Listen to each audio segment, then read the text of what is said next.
Într-o epocă a focului și sabiei, când pământurile românești erau sfâșiate de imperii, s-a ridicat un om ce părea născut din legendă, Mihai Viteazul. Istoria l-a înveșnicit ca primul unificator al țărilor române. Se spune că nu a fost născut într-un palat, ci într-o casă săracă, fiu neștiut al domnitorului Pătrașcu cel Bun. Ursitoarele i-au prezis o viață de foc. Vei purta sabie, dar nu pentru tine, pentru neam. România, astăzi o țară cu un trecut fragmentat și un viitor incert. Dar ce-ar fi fost dacă, la începutul secolului al XVII-lea, în loc să fie îngenunchiată de imperii, România devenea ea însăși un imperiu românesc în inima Europei, iar în centrul acestui plan, un singur om, nume legendar, ecou în manuale, erou în statui. Dar ce simbolizează cu adevărat? Este el doar un domnitor viteaz, unificator de țări sau, poate, o fantasmă politică, invocată ori de câte ori România pare că se destramă? O autopsie a unui simbol, a celui mai riscant vis românesc, unirea. În ceea ce privește contextul politic în care s-a născut Mihai Viteazul, acesta era destul de dificil. Era perioada în care Imperiul Otoman se impunea și cerea tribut țării românești pentru a menține pacea. În plus, exista și presiunea dinspre monarhia habsburgică, statul rus și Imperiul Romano-German. Boierimea din spațiul românesc nu era mulțumită de colaborările cu vecinii. Mihai s-a infiltrat în lumea boierească prin intermediul unchiului său, Iane Cantacuzino, care era ban al Olteniei. El a devenit bănișor, mic ban, al județului Mehedinți, iar în 1588 stolnic la curtea lui Mihnea Turcitul. Mai târziu, în 1593, în timpul lui Alexandru cel Rău, a devenit ban al Craiovei. Alexandru cel Rău impunea biruri dure boierilor, fapt ce i-a făcut pe aceștia să comploteze împotriva lui și să-l denunțe la poarta otomană în 1593. Mihai Viteazul a ajuns domnitorul țării românești în urma acestor acțiuni ce l-au îndepărtat pe Alexandru cel Rău, ajutat fiind de unchiul său Iane. Mihai Viteazul a fost susținut de patriarhul Constantinopolului și de Sigismund Batory. Pentru a primi domnia, Mihai a plătit sume foarte mari de bani și cadouri. Astfel, pe data de 2 septembrie 1593, Mihai Viteazul a devenit domn al țării românești, fiind înscăunat la București. Mihai Viteazul n-a fost un rege încoronat, dar s-a purtat ca unul. A pornit dintr-o poziție modestă, ban al Craiovei, și a urcat spre tronul țării românești prin curaj, diplomație și brutalitate. Dar mintea lui nu se oprea la un tron, el visa la o coroană imperială. În doar 2 ani a făcut imposibilul. A pus sub conducerea sa țara românească, Transilvania și Moldova. Pentru unii a fost o cucerire militară, pentru el a fost începutul unui proiect mai mare. Unificarea era doar primul pas. Mihai Viteazul a ajuns la domnie în țara românească în anul 1593, a aderat în anul următor, 1594, la coaliția creștină anti-otomană, Liga Sfântă, intrând direct în focul luptelor. El dorea să aplice planul dacic de unire a celor 3 țări românești, țara românească, Ardealul și Moldova, având ca exemplu pe strămoșii noștri getodaci, care sub regele Burebista au reușit să întemeieze primul stat centralizat, puternic, care a rezistat timp de 4 decenii. În 1600, pentru o scurtă clipă, cele 3 țări românești, țara românească, Transilvania și Moldova, s-au aflat sub conducerea unui singur om. Istoricii o numesc prima unire, dar a fost ea o unire reală sau doar o conjuncție de conjuncturi? Mihai n-a unit popoare, ci a cucerit principate.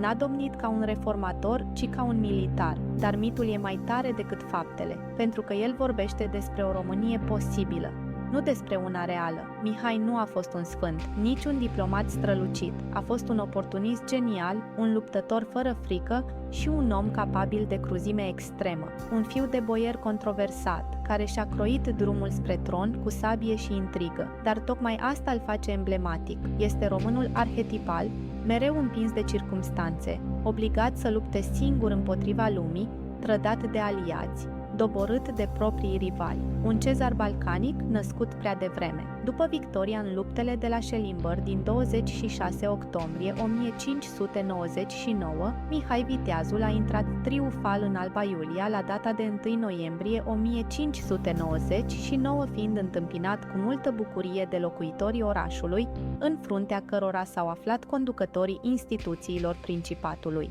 Mihai Viteazul a organizat imediat Cancelaria, care a început să emită pentru prima dată în Transilvania, la Alba Iulia, acte oficiale în limba română, alături de cele în limba latină și slavă, intitulându-se de la început Domn din mila lui Dumnezeu, al țării românești și al Ardealului, iar după victoriile din Moldova, la data de 27 mai 1600, Mihai Viteazul a emis primul document în care se intitula Din mila lui Dumnezeu, Domn al țării românești și al Ardealului și al Moldovei. Titulatură considerată cea mai completă a apărut la Alba Iulia la data de 6 iulie 1600. Eu, Mihai Voievod, din mila lui Dumnezeu, Domn al țării românești și al Ardealului și a toată țara Moldovei. Ceea ce nu se spune suficient este că Mihai nu se oprea la o unire simbolică. Avea o viziune imperială clară, proia o structură politică stabilă, cu o curte domnească permanentă, monedă proprie și o armată profesională formată din toate cele 3 provincii. În scrisorile sale către Rudolf al II-lea, cerea recunoaștere oficială ca principe imperial.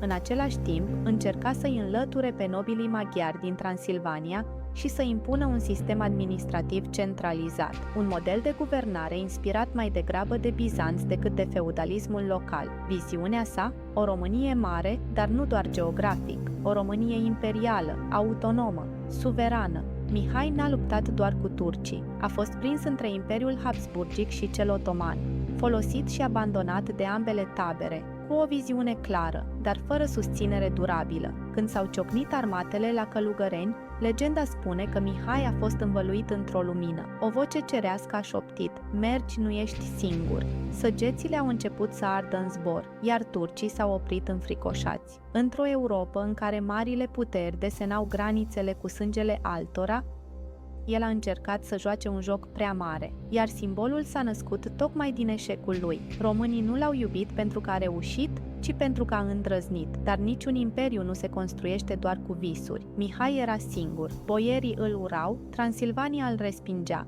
iar Habsburgii se temeau de ambiția lui. După ce și-a făcut datoria de comandant creștin în lupta cu otomanii, împăratul Rudolf al II-lea a decis să-l elimine. A fost trădat, izolat.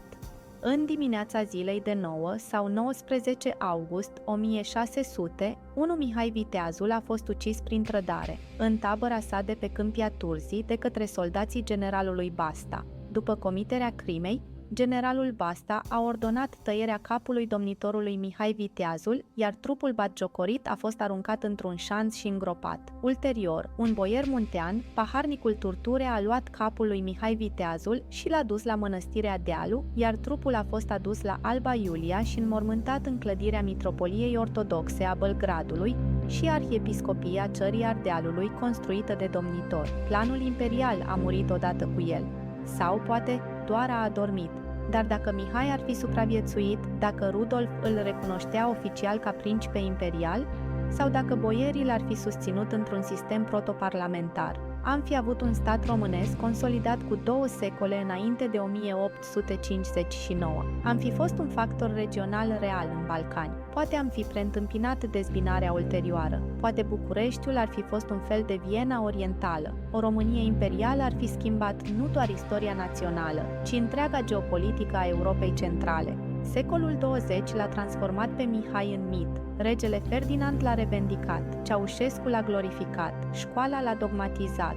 El a devenit simbolul unității naționale, dar printr-o filtrare ideologică. Dar Mihai nu este un simplu simbol istoric. El este o oglindă. Fiecare generație și-a proiectat aspirațiile, frustrările și dorințele asupra lui. Pentru unii este un haiduc de lux, pentru alții un dictator iluminat, dar pentru toți este o întrebare: ce ar fi fost dacă? Astăzi, Mihai Viteazul este chemat în discursuri oficiale și postări patriotarde. Este folosit ca alibi pentru proiecte eșuate, pentru mândria națională de carton. Se vorbește despre unitate, dar se trăiește în fragmentare. Istoria a păstrat din Mihai doar legenda, dar legenda deranjează, pentru că Mihai este exact ce România nu a devenit niciodată: coerentă, unitară, ofensivă. El este simbolul unei ambiții pe care elitele noastre au preferat să o îngroape. A fost invocat de politicieni, idealizat în filme, folosit de propaganda, dar niciodată înțeles complet. poate pentru că adevăratul Mihai Viteazul nu cere venerație, ci acțiune. Și totuși, ceva din el rămâne viu. Ideea că, măcar odată, cineva a avut curajul să unească ceea ce istoria ținea separat, nu pe baze politice, ci pe un vis periculos, imposibil. Mihai Viteazul nu este un model, este un avertisment, că unirea, oricât de romantică ar fi, cere sânge, trădare și o viziune aproape nebunească, că simbolurile adevărate nu sunt comode, ci tulburătoare. Poate de aceea, Mihai Viteazul este etern, pentru că România, în esența ei, este mereu în luptă, cu sine, cu istoria, cu visul nerealizat al unei unități autentice, iar Mihai este doar umbra acelui vis, o umbră care nu vrea să moară. România n-a fost un imperiu, dar a visat mereu să fie mai mult decât este.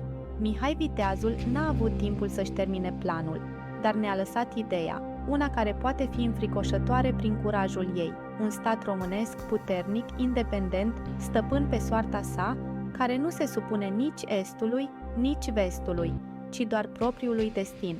Mihai nu a murit în luptă, ci trădat de braț străin. Se spune că atunci când a căzut un înger, i-a acoperit ochii cu un steag alb.